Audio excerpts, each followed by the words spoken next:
നമ്മളോടൊപ്പം രാഷ്ട്രീയ നിരീക്ഷകൻ അഡ്വക്കേറ്റ് എ ജയശങ്കർ കൂടി ചേരുകയാണ്. അഡ്വക്കേറ്റ് എ ജയശങ്കർ, കക്കിത്തലപ്പത്തെ ഈ തമ്മിൽ തല്ലി പിന്നെയും മറനീക്കി പുറത്തു വരുന്ന ഒരു സാഹചര്യം നമുക്ക് കാണാൻ കഴിയുന്നുണ്ട്.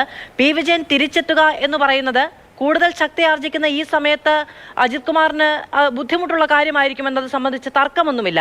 സ്വർണ്ണക്കടത്ത് കേസുമായി ബന്ധപ്പെട്ട് സുജിത് ദാസ് എന്തോ പറഞ്ഞിട്ടുണ്ട് എന്ന രീതിയിൽ നൽകുന്ന ഈ മൊഴി പി വിജയനെ ചൊടിപ്പിക്കുകയും ചെയ്യുന്നുണ്ട്. അല്ല, ഇത് ഇങ്ങനെ പോലീസ് മേധാവികൾ തമ്മിൽ പരസ്യമായിട്ടും രഹസ്യമായിട്ടും ഒക്കെ ഏറ്റുമുട്ടുകയും ചെളിവാരി എറിയുകയും ചെയ്യുന്ന ഒരു തരത്തിലും സന്തോഷകരമായിട്ടുള്ള കാര്യമല്ല. അത് പോലീസ് എന്ന് പറഞ്ഞ ഡിസിപ്ലിന്റെ ഫോഴ്സ്, അതിന്റെ തലപ്പത്തിരിക്കുന്ന ആളുകൾ പ്രത്യേകിച്ചും വളരെയധികം സംയമനവും നിയന്ത്രണവും പാലിക്കണം.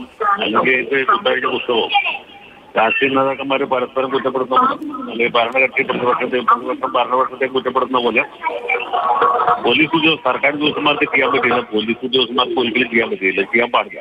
അതൊരു കാര്യം. പിന്നെ ഈ അജിത് കുമാർ എന്ന് പറഞ്ഞ ഉദ്യോഗസ്ഥന്റെ മൊത്തം കാര്യങ്ങളും സംശയഗ്രസ്തമാണ്. അദ്ദേഹത്തിന്റെ ഇടപര്യന്തമുള്ള പോലീസ് ജീവിതം എന്ന് പറയുന്നത് ആദ്യമത്യാന്തം കളങ്കിതമാണ്, ആരോപണ വിധേയമാണ്. ഈ അൻവർ ഉന്നയിച്ചു എന്ന കാരണത്താൽ മാത്രം ഇദ്ദേഹത്തിനെതിരെയുള്ള ആരോപണങ്ങളൊക്കെ തെറ്റാണെന്ന് പറയാൻ പറ്റില്ല. അൻവർ പറഞ്ഞതിലും കാര്യങ്ങളുണ്ട്. അത് കാര്യങ്ങളുണ്ടെന്ന് അറിയാവുന്നതുകൊണ്ടാണല്ലോ മുഖ്യമന്ത്രി അദ്ദേഹത്തെ ക്രമസമാധാന പരിപാലന ചുമതലയിൽ നിന്നും നീക്കിയത്. അന്വേഷണം നടക്കുന്നു. ഇതുപോലുള്ള കാര്യങ്ങളൊക്കെ ഈ മേലുദ്യോഗസ്ഥന്മാർക്കെതിരായിട്ട് സത്യസന്ധമായിട്ട് മൊഴി കൊടുക്കാനായിട്ട് അല്ലെങ്കിൽ തെളിവുകൾ ഹാജരാക്കുന്നതിന് കീഴ് ഉദ്യോഗസ്ഥന്മാർക്ക് ഒരുപാട് പരിമിതികളുണ്ട്.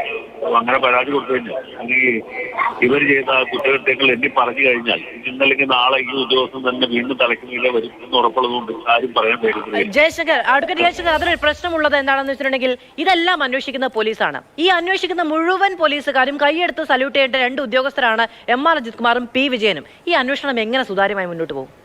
അത് ഒരു കാരണവശാലും സുതാര്യമാകുകയില്ല. കാരണം സത്യസന്ധമായിട്ട് അന്വേഷിക്കാൻ ഈ അന്വേഷണ ഉദ്യോഗസ്ഥന് സാധിക്കുകയില്ല. അല്ലെങ്കിൽ ഇതിനേക്കാൾ ഉയർന്ന ഉദ്യോഗസ്ഥരോ അല്ലെങ്കിൽ നിഷ്പക്ഷമായ മൂന്നാമതൊരു ഏജൻസിയോ ആയിരിക്കും അന്വേഷിക്കുന്നത്.